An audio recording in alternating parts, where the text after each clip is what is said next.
Assalamualaikum warahmatullahi wabarakatuh. Halo teman-teman, jumpa lagi dengan aku Adinda.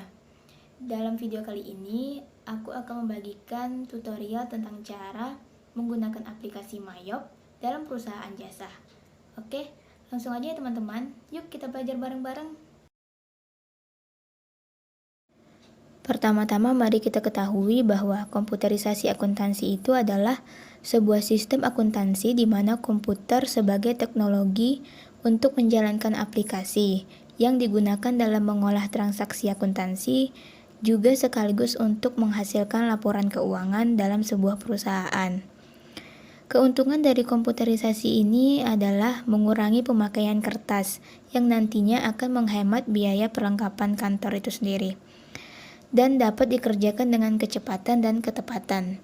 Namun di sisi lainnya tentu ada kelemahan dari komputerisasi ini, yaitu human error. Mayop itu sendiri adalah singkatan dari Mind Your Own Business, yang merupakan software akuntansi buatan Australia.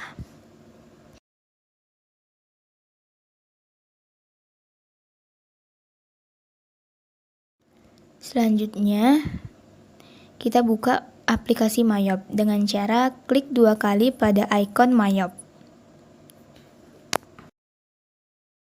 Setelah aplikasi Mayop dibuka, maka tampilan utamanya akan seperti di gambar ini, yaitu terdapat 5 menu utama, yaitu yang pertama, Open, di mana Open ini ialah untuk membuka file dokumen perusahaan yang telah pernah kita buat sebelumnya. Yang kedua yaitu ada Create, di mana menu ini untuk membuat file perusahaan yang baru, yang belum pernah sama sekali kita buat. Yang ketiga ada Explore, di mana menu ini untuk melihat contoh-contoh perusahaan. Yang keempat ada What's New, yaitu untuk melihat keunggulan dari versi yang baru. Jadi versi Mayop yang aku gunain di sini adalah Mayop versi 19. Yang kelima ada menu Exit, di mana menu ini digunakan untuk keluar dari program Mayop.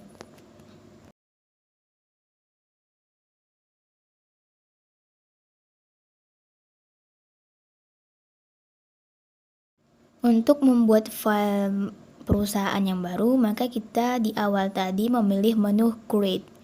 Nah, di sini maka tampilannya akan seperti di sini, yaitu ada Introduction. Di sini kita akan mulai memasukkan data-data perusahaan kita. Mulai dari nama, alamat, email, nomor telepon.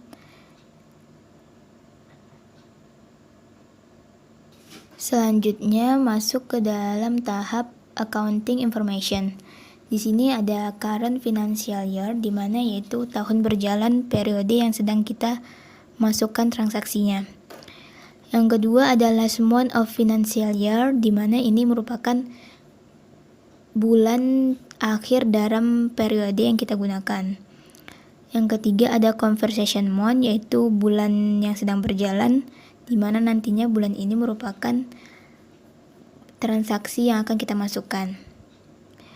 Number of accounting periods itu adalah jumlah bulan dalam satu periode yang kita gunakan. Masuk tahap account list, di mana kita di sini dikasih 3 pilihan untuk bagaimana cara kita membangun akun-akun perusahaan kita. Di sini aku memilih untuk membangun sendiri akun perusahaan kita. Kemudian kita akan memasuki tahap company file, di mana di sini kita diberi pilihan di mana kita akan menyimpan file ini. Nah, di situ bisa dilihat di C+19 Strawberry Salon and Spa. Atau teman-teman juga bisa mengganti di mana file yang ingin teman-teman letakkan. Pilih change.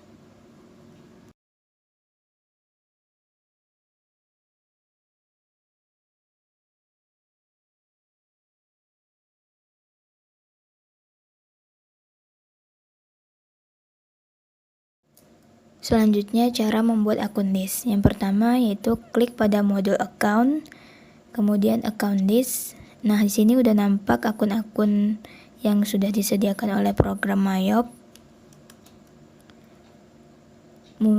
Sudah ada kepala-kepala accountnya, ada aset, liabilities, equity, income, cost of sales, expense, other income, other expense. Nah, di sini kita bakal sesuaiin aja dengan akun-akun yang ada di perusahaan kita. Klik new. Nah, di sini ada header account dan detail account. Header account kita pilih untuk memisahkan yang mana aset lancar, yang mana aset tetap, biar kita mudah melihatnya. Nah, kita pilih aset, kita kasih nomornya 1000. Current asset.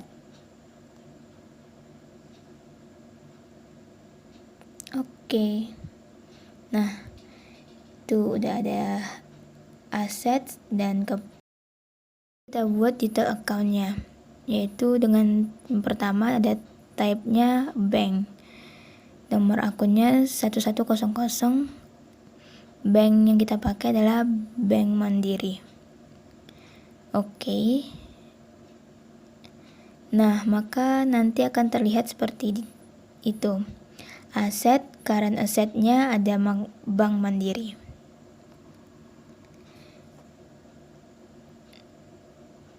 Dan seterusnya klik new. Selanjutnya adalah link account. Yang pertama yaitu klik menu utamanya setup, kemudian linked account, pilih account and banking account. Kemudian akan muncul seperti ini. Kita akan sesuaikan yang historical balancing-nya itu tetap. Historical balancing merupakan selisih antara debit dan kredit ketika kita nanti memasukkan saldo-saldo awal. Jadi historical balancing ini nantinya harus 0. Ketika historical balancingnya sudah 0, maka itu adalah balance. Kemudian electronic payment-nya kita biarkan aja. Yang undeposit found-nya kita ubah jadi cash on hand. Jadi semua penerimaan dari pelanggan secara tunai akan tersimpan di account cash on hand. Selanjutnya kita centang pada I give discount for early payment. Di sini kita akan memberi diskon bagi customer yang membayar piutangnya lebih cepat. Nah, di situ kita sesuaikan dengan akun sales discount. Oke. Kemudian kita memberi denda bagi pembayaran yang telat. Kita akan gunakan akun penyesuaiannya yaitu late fee collected.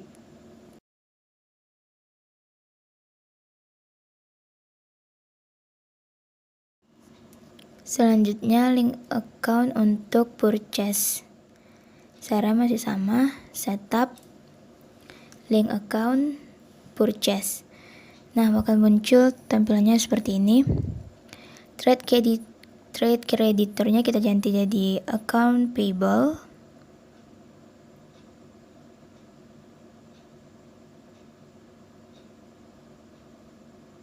Account payable, use account. Oke. Bank accountnya kita ganti jadi Bank Mandiri.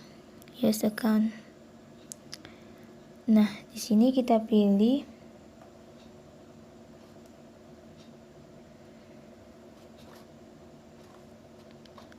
I take discount for early payment. Kita mendapatkan diskon ketika kita membayar lebih cepat. Centang pada pilihan yang keempat.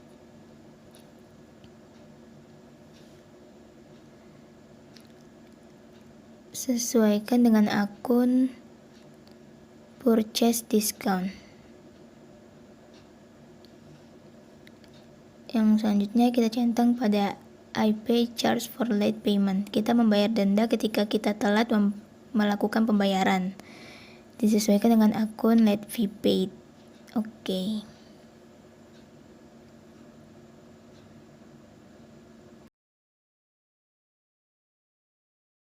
Selanjutnya mengentry saldo awal, yaitu caranya setup, pilih balance, account opening balance. Nah, di situ kita udah nampak akun-akun yang sudah kita buat tadi, account list tadi. Sekarang kita tinggal masukkan nominalnya.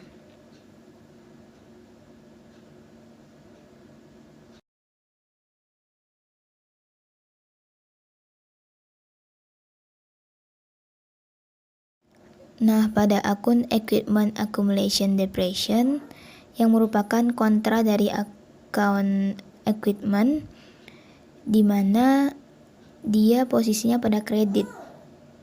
Jadi kita minuskan karena akun kontra. Minus baru nominalnya.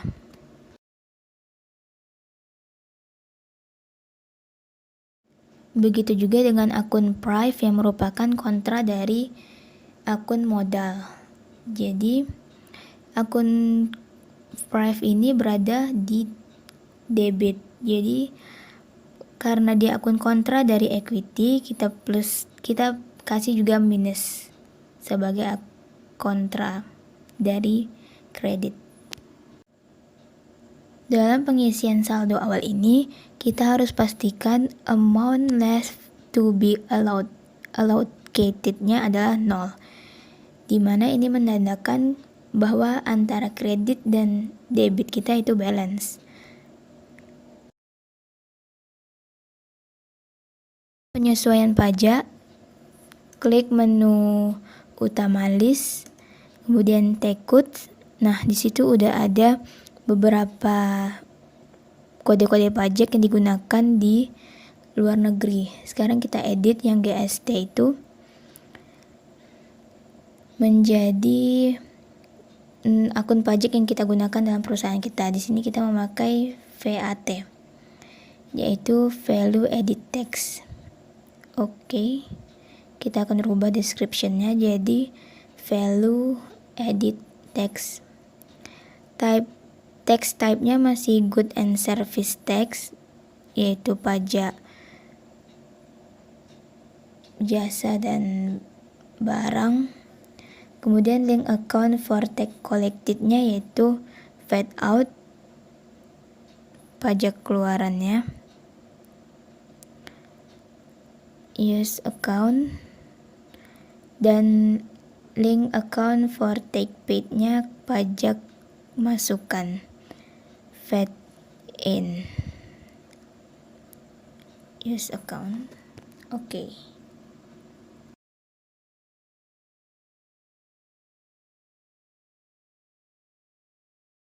Selanjutnya kita membuat kartu piutang. Di sini sama halnya dengan buku pembantu piutang. Dan cara card file, kemudian card list. Nah, di sini masih kosong. Jadi kita new, maka akan tampilan seperti ini. Nah, karena ini kartu piutang, jadi type cardnya adalah customer. Dan di sini dia individu atau company, bisa dipilih. Namanya adalah Marta. Nah, di sini kita isi data-data dari customer kita. ID cardnya C001, juga tulis alamatnya, nomor telepon, email, dan sebagainya. Ini sell layout-nya item. Kemudian yang perlu kita ubah lagi, tax code-nya tetap VAT. Dan freight tax code-nya itu tidak dikenakan pajak. Kita tidak mengambil pajak dari beban angkut. Nah, selanjutnya adalah payment is due. kita ubah menjadi in a given of days. Diskon days-nya mendapatkan diskon pada 10 hari pertama setelah transaksi. Balance due days-nya 30 hari, jatuh temponya. Diskon for early payment-nya 2%. Dan charge for late payment-nya 1%, denda yang dikenakan saat pembayaran yang telat. Klik OK. Tahap selanjutnya itu memasukkan atau mengentry saldo kartu piutang. Caranya setup, balance, customer balance. Nah, di sini udah ada nama-nama customer kita. Sekarang kita masukkan saldonya. Pilih nama customer, use customer, kemudian masukkan terminnya udah ada, masukkan nomor invoice-nya. Lalu tanggal transaksinya.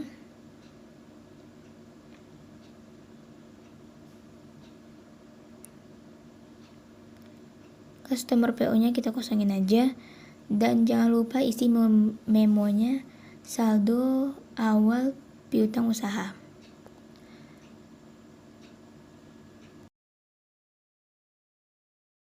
Total include ini kita masukkan saldo piutang dari customer ini, yaitu 400.000. Dan jangan lupa take-out-nya kita ubah menjadi non-reportable. Use take-out. Nah, setelah itu baru kita record. Nah, jika semua nama customer udah kita masukin saldonya, maka nanti akan ada muncul congratulations seperti ini. Your total outstanding invoice equal the balance of your link. Jadi total kartu piutang kita, saldo kartu piutang kita udah sama dengan account receivable kita yang telah kita masukin saldo awalnya tadi. Selanjutnya, membuat kartu item jasa yang dijual. Dan caranya, yang pertama, klik modul inventory, kemudian item list. Nah, di sini masih kosong, jadi kita klik new. Item numbernya kita buat kodenya, nama jasa yang kita berikan,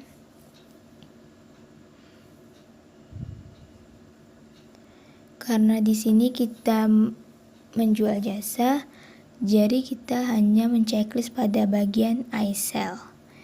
Dan link account-nya, akun penyesuaiannya adalah service income. Kita langsung masuk ke selling details-nya. Kita masukin harganya. Harga jasa yang kita tawarkan yaitu 20.000. Selling unit of main share-nya paket. Kita menawarkan paket. Take cost-nya kita ubah jadi non-reportable. Cancel aja dan udah muncul deh. Nah, begitu juga selanjutnya jasa-jasa yang kita tawarkan, klik new hingga selesai.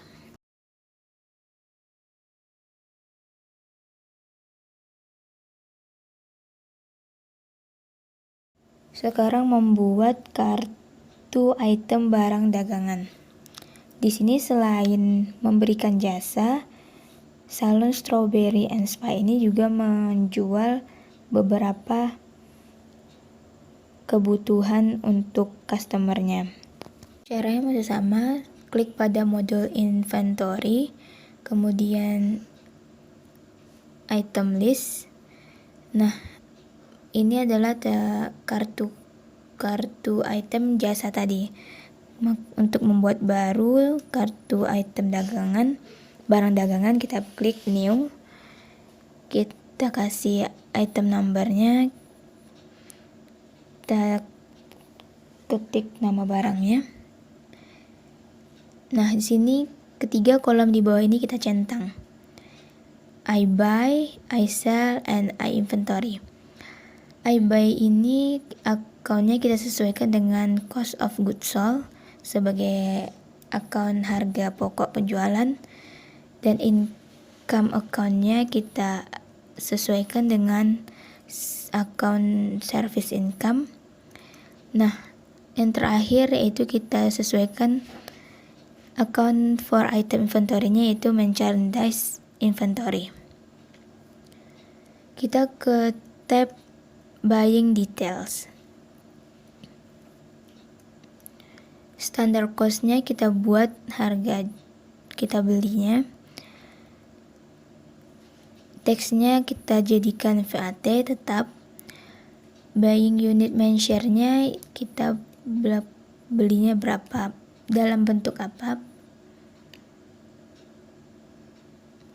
Kita jual pada selling detail, kita kasih harga jualnya.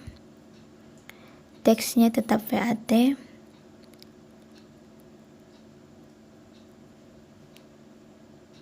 Kita sesuaikan measure-nya.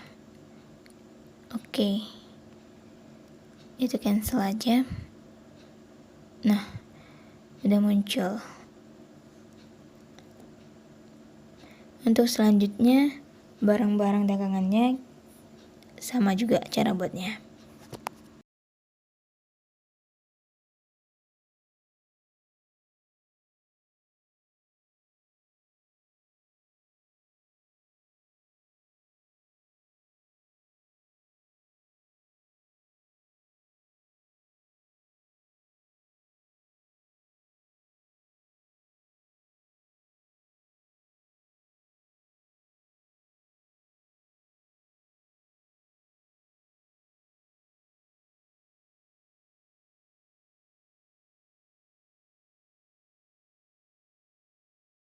Setelah tadi kita membuat kartu item barang dagangan, sekarang kita mengisi saldo persediaan barang dagangan tadi dengan cara inventory, count inventory. Nah, ini dia tadi barang dagangan kita.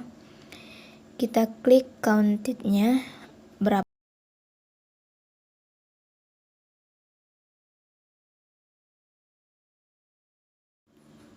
Kemudian kita pilih adjust inventory. Kita pilih account-nya adalah merchandise inventory. Use account. Continue. Nah, di sini kita isi harga kita belinya. 25.000 dan seterusnya. Dan jangan lupa untuk merubah memonya menjadi saldo awal barang dagangan. Setelah itu kita Ctrl R, maka akan muncul seperti ini. Recap transaction. Nah, di sini kita harus bisa pastikan bahwa jumlah yang kita input benar dengan persediaan yang kita catat. Selanjutnya membuat kartu perlengkapan, yaitu dengan klik model inventory, kemudian item list. Nah, klik new.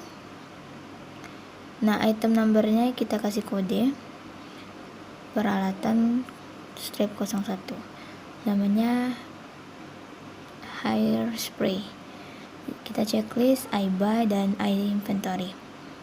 I inventory kita sesuaikan dengan akun salon supplies, dan nanti juga ada salon spa supplies. Nah, itu tergantung dari account yang ada di perusahaan, tinggal kita atur aja. Nah, ini standar cost-nya kita isi 15, pajaknya tetap VAT. Oke. Setelah tadi kita membuat kartu perlengkapan, maka sekarang kita memasukkan saldonya, yaitu dengan cara inventory, count inventory. Nah, ini dia peralatan-peralatan kita. Di sini kita pilih akunnya salon supplies. use account, continue, opening balance. Nah, di sini kita buat harga unitnya. Dan setelah nanti semuanya kita tuh ketik unit costnya, jangan lupa untuk Ctrl R. Di sana kita bisa pastikan apakah sesuai dengan jumlah peralatan kita sesungguhnya, apakah balance atau tidak.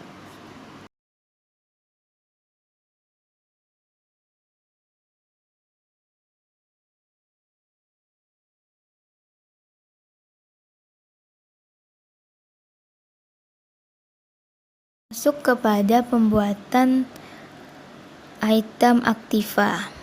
Yang pertama yaitu klik menu sub modul inventory, item list, new, kemudian beri nomor akunnya dan beri nomor item numbernya, kemudian nama aktivanya, klik I buy and I inventory.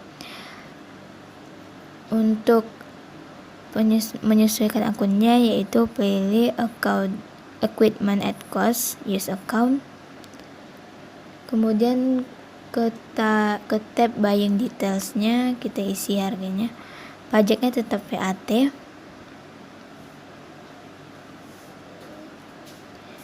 kemudian harganya kita sesuaikan dengan mentionnya, buah, oke. Begitu juga dengan alat-alat yang ada lainnya, disesuaikan dengan yang dipakai oleh perusahaan.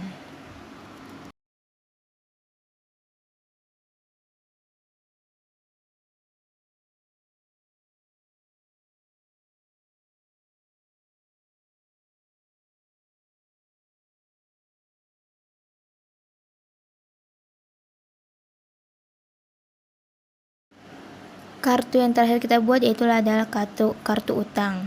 Caranya klik modul card file, kemudian card list, kita tambah new.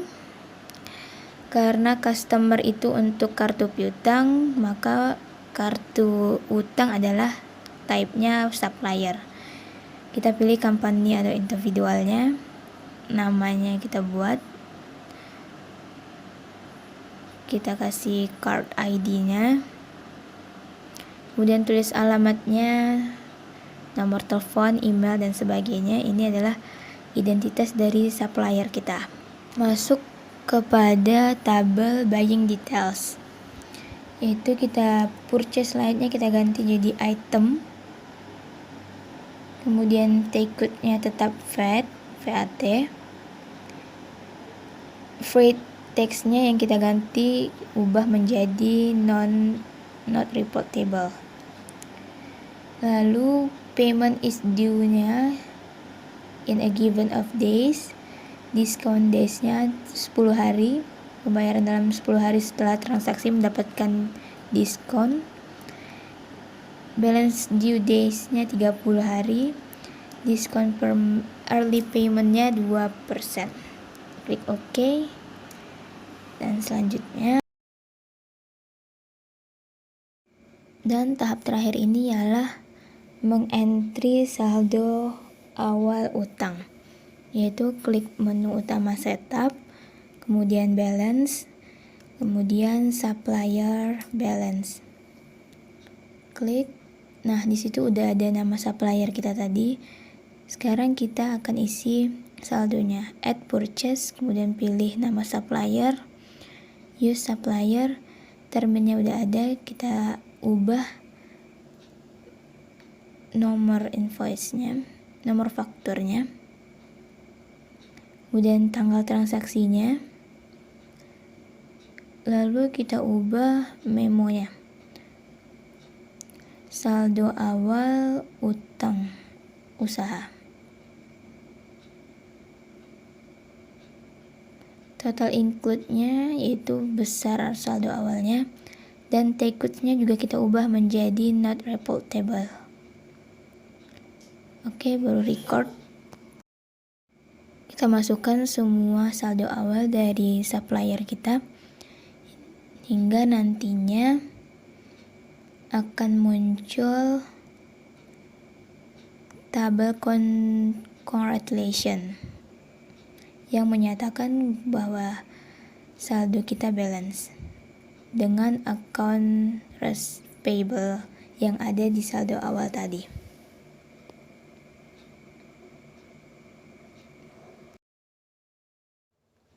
Nah, itu dia tadi tahap permulaan atau tahap dasar dalam mengoperasikan Mayop. Sebenarnya Mayop dalam perusahaan jasa ataupun perusahaan dagang itu nggak terlalu jauh berbeda. Dan terima kasih untuk teman-teman semua. Semoga teman-teman bisa mengambil manfaat dari video kali ini ya. Sampai jumpa lagi. Wassalamualaikum.